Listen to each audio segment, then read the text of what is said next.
Hey YouTube, welcome back.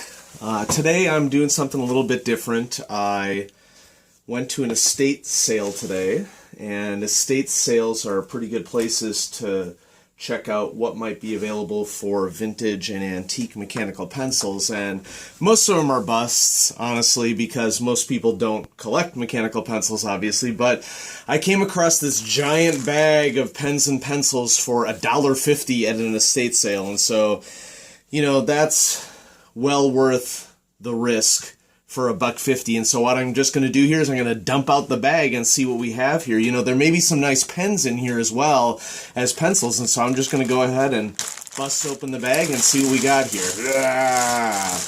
Now, I don't know what else might be in here, so we're going to see, because it looks like somebody just took their junk drawer and dumped it into the bag of the recently passed. Rest their souls. And so I'm just going to go through here and I'm going to sort of point out some of the things that I find, and a lot of this is just going to be junk, but if I find anything interesting I'll show it here and we'll go from there. And so right off the bat we have a Quick Click pen that looks like it's old. I don't know if it's worth anything or something that people would tend to collect, but there it is. I have a chromatic pen. It's got kind of an interesting click action here. I don't know if any of these works. I'll try them out after we look at them. A lot of what I'm seeing here is just junky stuff, but there's a lot of these interesting chromatic pens. This estate sale was in one of the more affluent parts of Omaha. I live in Omaha, and Omaha, of course, is a financial center here in the United States, and there are a lot of people who have come from old money in Omaha. And this estate sale was on Harney Street, right around the Happy Hollow area, which is pretty much just a couple blocks from where Warren Buffett, like the second richest guy in the United States, lives. And so, I thought that in these cases, it's always worth just taking a chance on the off chance that the individual in question who has passed away would have a good collection. And so I have an Alexander pencil here. Okay, looks like it still works, probably in 0.9 millimeter. And I'm just showing this stuff that looks like it's interesting. There are a lot of fountain pens in here.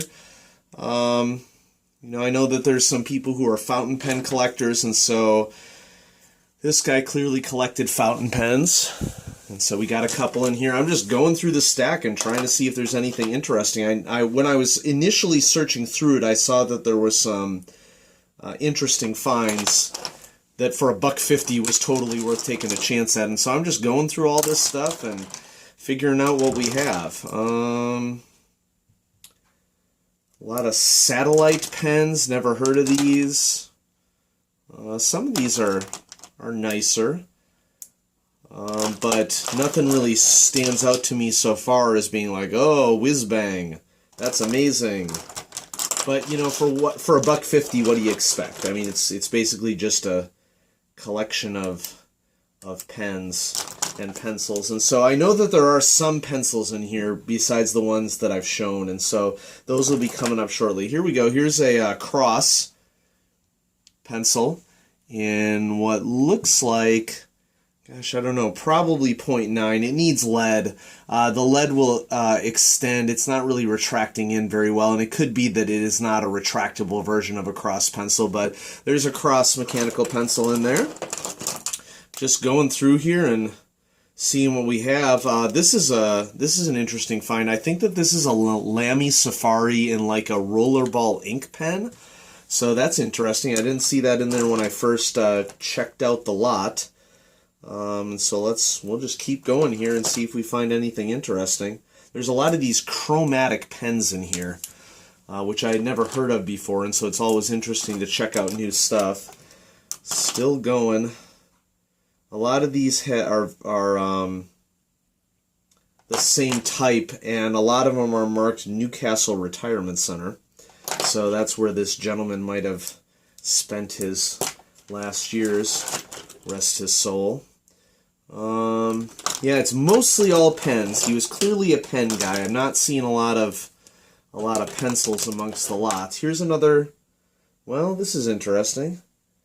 The light's not very good. Oh, this is a Cabela's pen. Looks like it's in non-working order. Cabela's is sort of like a big sports store here in Nebraska.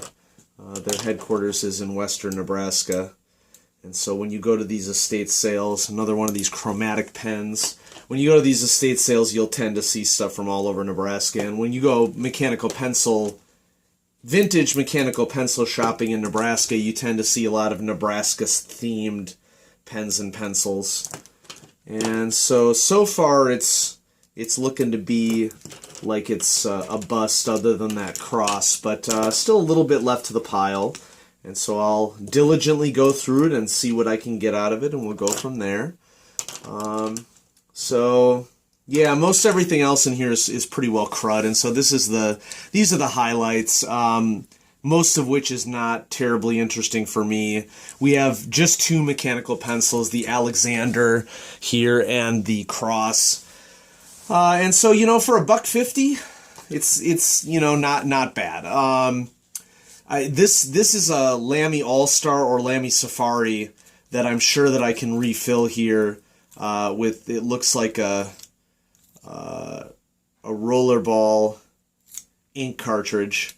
And so, for $1.50 to get a Lamy pencil out of it, even though it's a rollerball, which I generally don't use, that's well worth it. And so, not too bad. I just wanted to share that. And so I do have a lot of stuff coming up on the channel. I'm going to be reviewing a series of pencils that I've gotten over the last couple weeks. A Milan pencil, the PL1 Touch in 0.7 millimeter. I still have yet to review the Sharplet 2. I may do the Sharplet 2 on my blog instead of the channel, but I'll reference it maybe in a link. And then one that I want to use a while before I review it, and I'll showcase it here first, just real quickly, is the Retro 51 Hexamatic, which I had been trying to had been thinking about for a while, and I finally bit on it, and I'm really glad that I did, but I really want to give it its due diligence before I review it. And so I've been using this Retro 51 Hexamatic now for a little over a week, and I'm really enjoying it, and so more on that a little later on. And so I thought I'd share this estate sale find and give you a little preview of what's coming up on the channel, and I hope you all are having good holidays. Bye-bye.